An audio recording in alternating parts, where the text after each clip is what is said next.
Episode 79 माँ। Lara जैसे ही airport पहुंची उसे दो न्यूज़ मिली। पहली, मीनाक्षी जी ने उसके लिए फ्लाइट का बंदोबस्त नहीं किया था।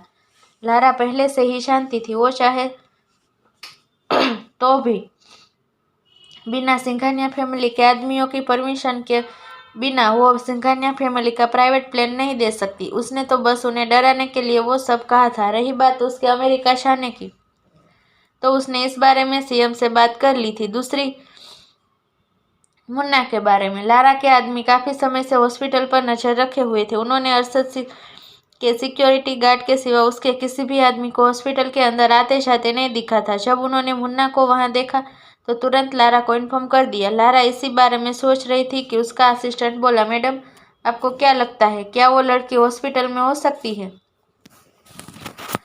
इस बारे में सोचते हुए लारा के होठों पर एक खतरनाक स्माइल आ गई। वो बोली, तुम्हें लगता है अरशद उस लड़की को ऐसी हालत में छोड़कर दूसरे देश जाएगा? बिल्कुल नहीं, वो उसे बहुत चाहता है। उसे पता चल गया होगा जो ड्रग्स हमने उस लड़की को दिए हैं उसका कोई एंटीडोट नहीं है।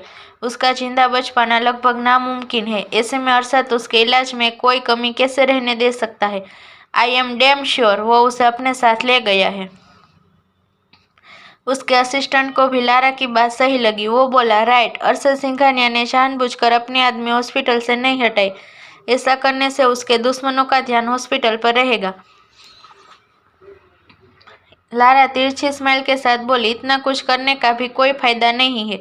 वो लड़की नहीं बचने वाली। अगर वो बच भी गई तब भी उसे मरना ही होगा। मैं अरशद सिंघानिया को तड़पते हुए देखना चाहती हूँ। लारा की आंखें हैवानियत से भरी थी। उसे ना तो अपनी दोनों बहनों की परवाह थी और ना ही अपनी माँ की। वो सालों तक उनकी सेफ्टी के लिए अमेरिका में थी, सिर्फ इसलिए ताकि अरशद उसकी फैमिली को नुकसान ना पहुंचाए।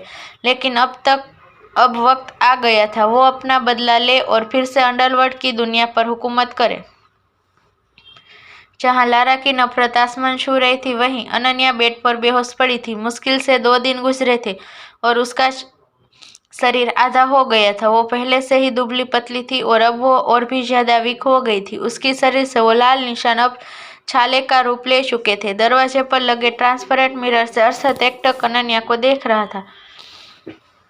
उसकी आंखों में आंसू थे। वो खुद भी बहुत कमजोर नजर आ रहा था। उसने आंखें बंद की और उसके सामने अनन्या का मुस्कुराता हुआ चेहरा था। वो उससे जिद करते हुए बोल रही थी, अरशद मुझे कहीं नहीं जाना, मुझे जॉब नहीं करनी, मैं तुम्हारे साथ रहूंगी।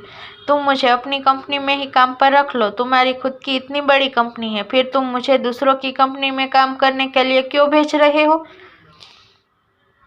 अनन्या उन लड़कियों में से थी जिनके सपने तो बड़े थे, लेकिन वो दुनिया का सामना करने से डरती थी।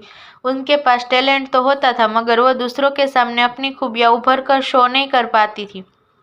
अगर अरशद चाहता तो उसकी अनन्या एक काबिल इंसान बने, ताकि उसे किसी के ऊपर डिपेंड रहने की जरूरत ना पड़े। ऐसा करने के पीछे उसका एक छुपा हुआ डर था। उसका काम बेहद खतरनाक था और वो खुद भी नहीं जानता था कब उसकी जान चली जाए। बॉस, एक आवाज आई। यह डेनियल था। उसने भी अनन्या को देखा। वो लड़की जो हर वक्त उससे लड़ती रहती थी, आज वो चाहकर भी उससे बात नहीं कर सकता था। हालांकि अभी वो कमजोर भी नहीं पड़ सकता था। वो बोला, बॉस, हमारा प्लान कामयाब रहा। वो आपके पीछे अमेरिका जा रही है। इसमें उसकी हेल्प कोई और नहीं, सीएम कर रहा है। और तो और एंटीटोड को बदलवाने वाला कोई और नहीं, सीएम था। अरशद ने आंखें खोलकर अनन्या को देखा। वो शांत था, मगर उसकी आंखें बुरी तरह से लाल हो चुकी थी। वो सामने बेड पर लेटी अनन्या को देखते हुए बोला, उसके साथ और कौन कौन मिला हुआ है? डेनियल इसका जवाब देने में थोड़ा हिचकिचा रहा था। यह देख अरशद दांत पीसते हुए बोला, मैंने पूछा इन सब में और कौन कौन शामिल है? डेनियल एकदम से बोल पड़ा, सैनी फैमिली। और कौन? अरशद ने गुस्से में पूछा। बड़ी मैडम, वही थी जिन्होंने क्वीन को कांटेक्ट करके इंडिया बुलाया। अनन्या के बारे में क्वीन को इन्फॉर्मेशन देने वाली मैडम थी। यह सब सुनते हुए अरशद के कसकर अपनी मुठ्ठियां बंद कर ली थी। उसने पहले से ही अपनी मॉम पर डाउट था, लेकिन वो ऐसा कुछ कर देगी उसने कभी नहीं सोचा था। हालांकि अब सच्चाई उसके सामने थी और आखिरी फैसला उसका होने वाला था। अचानक से ही उसके होठों पर एक अजीब सी स्माइल आ गई। शायद वो अपने आप पर हंस रहा था। उसने दुनिया भर की दौलत कमा ली थी। उसका नाम इंडिया के बिजनेस की दुनिया में टॉप पर था। वो अंडरवर्ल्ड का किंग था।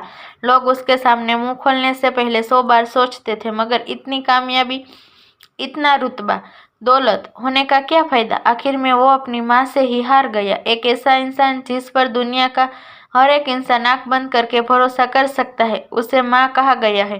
कहते हैं माँ के लिए उसके बच्चे की खुशियाँ सबसे ज्यादा मायने रखती थी, मगर उसकी खुशियों को शमशान तक ले जाने वाली उसकी खुद की सगी माँ थी। इस बारे में सोचते हुए अरशद का चेहरा काला पड़ गया। अरशद को ऐसे देख डेनियल की हिम्मत तो नहीं हो रही थी कुछ और बोलने की, मगर उसे अपना काम तो करना था। वो बोला, मुन्ना हॉस्पिटल गया था। अनन्या को वहां ना पाकर वो पागलों की तरह उसे ढूंढ रहा है।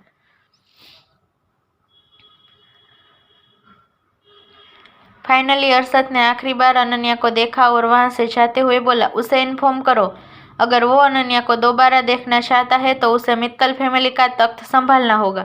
डेनियल की आंखें एकदम से बड़ी हो गई। उसने शॉक्ड होकर अरशद को देखा। बेशक मुन्ना मित्तल फैमिली का एकलौता वारिस था, मगर कई साल पहले उसने मित्तल परिवार से सारे रिश्ते नाते तोड़ लिए थे। अब मित्तल की सारी पावर लारा और उसकी माँ के हाथों में थी। तो इसका मतलब साफ था, अरशद क्वीन के मामले में कोई दखल अंदाजी नहीं करने वाला था। तो क्या वो क्वीन को मुन्ना के भरोसे छोड़ रहा था? डेनियल काफी कंफ्यूज था, साथ ही उसे मुन्ना की चिंता भी थी, लेकिन इस वक्त उसे मुन्ना को इन्फॉर्म करना था।